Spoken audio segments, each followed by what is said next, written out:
Olá, pessoal, sejam bem-vindos à disciplina de cálculo numérico. Eu sou o professor Ricardo e serei o professor da disciplina. Estou passando aqui para conversar com vocês sobre as aplicações do cálculo numérico. Bom, ao longo do curso de matemática, vocês estudaram diferentes disciplinas, entre elas o pré-cálculo, o cálculo 1, cálculo 2, o cálculo 3, né? Agora, mais recentemente, eu, inclusive, quem ministrou a disciplina. Mas vocês estudaram estruturas algébricas, álgebra, geometria analítica e uma série de outras disciplinas, algumas voltadas ali para a área da educação, aí depois outras mais focadas na matemática, além, né, do cálculo diferencial integral, estruturas algébricas, análise e tudo mais. E agora nós vamos estudar uma disciplina que é um pouco diferentona, quando a gente fala das disciplinas de matemática, talvez o cálculo numérico seja aquela um pouco mais diferentona, ela é mais descoladona. Por que que eu digo isso? Porque o cálculo numérico, ela é uma interdisciplinaridade entre a matemática e sistemas de informação, tá? Ou seja, nós vamos utilizar a teoria matemática para resolver problemas, seja esses problemas de qual área for, tá? As engenharias faz muito uso da disciplina de cálculo numérico para resolver problemas de engenharia, problemas práticos de engenharia, tá certo? Só que nós vamos ter um aliado do nosso lado, que é o computador, que vai realizar as operações para a gente, tá?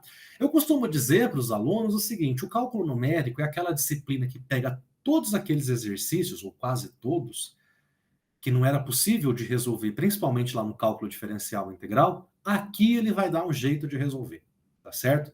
Ai, professor, é difícil. Não é. É bem simples, ó. Muito mais fácil que análise, que estruturas algébricas, que cálculo 3, cálculo 2, tá? A diferença é que nós vamos ter que fazer muita continha, tá certo? Muita continha mesmo. E aí, para fazer conta, nós temos computadores. Eu, inclusive, sugiro que vocês tenham no computador de vocês um software numérico chamado VCN, vai ajudar bastante, tá, na resolução de exercícios de cálculo numérico. Vocês vão perceber que os métodos numéricos, eles podem ser implementados em computadores, tá? Então nós temos um algoritmo, ou seja, uma sequência de passos que nós executamos para chegar na resposta, até que um critério de parada seja estabelecido. Essa é a ideia da disciplina de cálculo numérico. Nós vamos desenvolver uma técnica, então parte lá de um modelo, bem simples no geral, a demonstração não é nada complicada. Fazemos umas manipulações, chega no método, aplica esse método sucessivamente, e aí encontramos a resposta. Essa é a ideia, tá? Bom, mas eu quero mostrar aqui uma aplicação, só quero comentar com vocês de uma aplicação. Em 31 de dezembro de 2019, eu já comentei sobre isso lá na disciplina de pré-cálculo, que eu ministrei também, mas vou pegar aqui com uma outra ênfase. A Organização Mundial da Saúde alertou sobre vários casos de pneumonia na cidade de, como que fala? Wuhan, né, na China, que tratava de uma nova cepa de coronavírus que não havia sido identificada antes em seres humanos. Acho que todos lembramos, né, dessa história. Então, já antes ali, entre novembro e dezembro de 2019, ali na China estava esse surgimento desse vírus, eles não tinham conhecimento, foi um caos, e o mundo todo ficou preocupado, e aí, no dia 31 de dezembro, a Organização Mundial da Saúde fez um alerta mais severo, né? Foi um primeiro alerta do que poderia acontecer. Uma semana depois, em 7 de janeiro de 2020, as autoridades chinesas confirmaram que havia identificado um novo tipo de coronavírus. Veja, já existia coronavírus, tá? Só que essa nova variante, a de 2019, ela era nova. Ou seja, o vírus sofreu mutação, tá? O coronavírus, então, perdão, os coronavírus estão por toda parte. Eles são a segunda principal causa de resfriado comum após o rinovírus e também, nas últimas décadas, raramente causaram doenças mais graves em humanos, além, né, nada mais do que o resfriado comum. Ou seja, a gente já tinha conhecimento dele, tá? Mas não dessa nova cepa. Então, ao todo, 7 coronavírus humanos, que são os HCOVs, que já foram identificados. Aí tem o HCOV229E, o HCOV-OC43, o HCOV-NL63, o HCOV-HQU1 e o SARS-CoV, esse que causa síndrome respiratória aguda grave, e o MERS-CoV, que causa síndrome respiratória do Oriente Médio. E agora, tá? O mais recente, o novo coronavírus, que deu início, que inicialmente foi nomeado 2019 nCoV, e aí 11 de fevereiro de 2020, ele recebeu o nome de SARS-CoV-2, e é o vírus responsável por causar a Covid-19, certo? Então aqui eu tenho mais ou menos um histórico ali ao longo de 60 dias, 90 dias, do surgimento dessa nova cepa, e tudo mais. Por que eu quero chegar nisso? Bom, essa pandemia, tá certo? Essa pandemia que já tem quase 2 anos, ela não é a única ao longo da história da humanidade, né? Então, já tivemos aí, recente, algumas pandemias, né? A ponto da Organização Mundial da Saúde decretar emergência de saúde pública de importância internacional. Então, essa é a 6ª vez que isso é decretado. Isso ao longo do início, desde o início do ano 2000 ali, tá? Em 25 de abril de 2009, quem se lembra, nós tivemos a pandemia de H1N1, né? Também tivemos aí uma pandemia, as escolas fecharam, não foi por muito tempo, acho que eu me lembro, assim, eu fazia doutorado nessa época, foi algo em torno de 15 dias, mais ou menos, um mês, talvez, tá? Onde nós tivemos ali um surto de H1N1. 5 de maio de 2014, a disseminação internacional do poliovírus, também. Em agosto de 2014, um surto de ebola na África Ocidental, também mereceu atenção internacional. Fevereiro de 2016, Zika vírus, tá? E aumento dos casos de microcefalia e malformação congênita aqui no Brasil, quem se lembra, né? Em 2018, surto do ebola na República do Congo, tá certo? Só que agora, em 2019, 2020, 2021, nós tivemos aí talvez a maior pandemia do século, ou uma das maiores pandemias do século. Bom, essas pandemias, todas essas que eu acabei de citar, e outras também, tá, anteriores, como por exemplo a gripe espanhola, a peste negra e todas as outras, é possível de construir modelos matemáticos, tá, que descrevam o comportamento de propagação dessas doenças. Esses modelos médicos que fazem uso, tá? Que nós fazemos uso, inclusive, são chamados dos modelos do tipo SIR, tá? S-I-R. E vai estar relacionado com os indivíduos que são suscetíveis, os indivíduos que são infectados e os indivíduos que são retirados, né, após a infecção, ou recuperados. A gente usa o termo retirados porque ele pode recuperar, como ele pode vir a óbito, tá certo? Então, esse é o fluxograma, como vocês podem acompanhar. Então, S ali representa a população de indivíduos suscetíveis. Então, inicialmente, toda a população humana terrestre está sujeito à contaminação pelo coronavírus, tá certo? Esse vírus tem uma taxa de transmissão, que nós vamos chamar de beta, e a do coronavírus foi observado que é uma das maiores, em torno de 3, tá certo? Então, um indivíduo contamina 2, agora imagina isso se propagando em escala mundial. Nós temos, então, o número de indivíduos que foram infectados, e aí nós temos a taxa de recuperação, onde alguns indivíduos recuperam e outros indivíduos vêm a óbito. Então, essa taxa de recuperação nós chamamos de beta. Então, veja, o modelo matemático ele tem 2 parâmetros, tá? Beta e gama. No entanto, pessoal, para descrever o comportamento de indivíduos suscetíveis, de indivíduos contaminados e de indivíduos recuperados, nós fazemos uso de equações diferenciais, tá? Que a gente estudou lá em cálculo 3, quem já estudou. Aí é o seguinte, o número de indivíduos suscetíveis ele vai diminuindo com o tempo. Quanto mais tempo passa, né? Quem já pegou, supostamente não pegava mais. Nós sabemos que existem casos de recontaminação do vírus. Então, o modelo teve que ser corrigido, tá? Mas os primeiros modelos utilizados no início da pandemia foi esse, o modelo SIR, de maneira bem simples, que é esse que está escrito, inclusive, aí. Então, nós fazemos uma base, tá, de taxa de transmissão, uma multiplicação aqui de taxa de transmissão, vezes o número de indivíduos que são suscetíveis e os indivíduos infectados dividido pelo total de indivíduos da população. Resolvemos essa equação diferencial, tá? Agora, o número de indivíduos que estão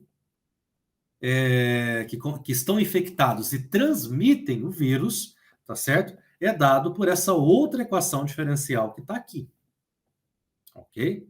E aí o número de indivíduos que são recuperados ou removidos do modelo, essa é a ideia original do modelo de remoção, tá? Ou por morte ou de recuperação, é dado pela terceira equação diferencial. Note que o modelo matemático que descreve um processo de pandemia, no caso mais simples, ele é composto por três equações diferenciais que dependem simultaneamente uma da outra, tá? E aí nós temos o seguinte, né? Agora, mais recente, os indivíduos que foram recuperados, não os que morreram, os que foram recuperados, eles passam a fazer parte novamente do grupo de indivíduos suscetíveis. E isso aqui merece uma correção no modelo matemático. Mas eu vou tratar um caso simples. Bom, resolvendo essas equações diferenciais, o primeiro caso aqui é uma equação de variável separável, o terceiro caso também é uma equação de variável separável, e aqui vai ficar em função, perdão, o segundo caso aqui é uma equação, primeiro caso é uma equação de variável separável, o segundo caso é uma equação diferencial linear de primeira ordem, tá? Ou dá para resolver inclusive por separação de variáveis também, bem simples. O terceiro caso vai depender da equação, solução lá de I, que indica o número de indivíduos infectados, tá? Então por isso que a solução aparece aqui, ok? Em termos de uma integral, porque essa função aqui é exatamente essa aqui, tá? Então basta fazer a substituição. E aí faz todo o processo, resolve essas. Bom, aqui já está a solução do modelo, e aí a gente costuma fazer gráficos, tá certo? Para representar.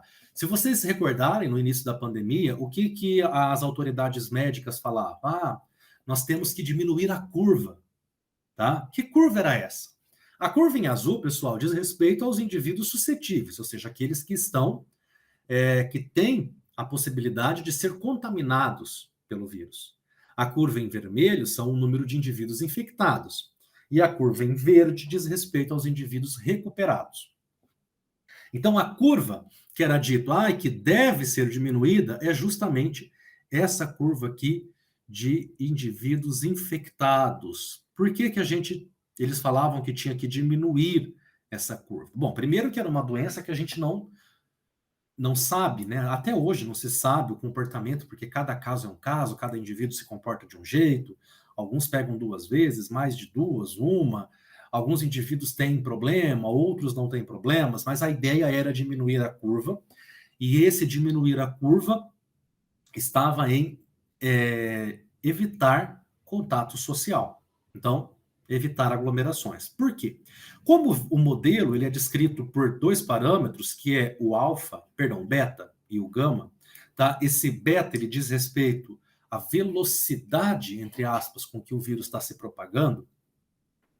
Então, diminuir essa curva, que é a curva que eu deixei em destaque em amarelo, é justamente essa, tá? O número de indivíduos que estão infectados. Por quê? A nossa capacidade hospitalar, né, de atendimento médico aos indivíduos contaminados, ela é limitada, tá?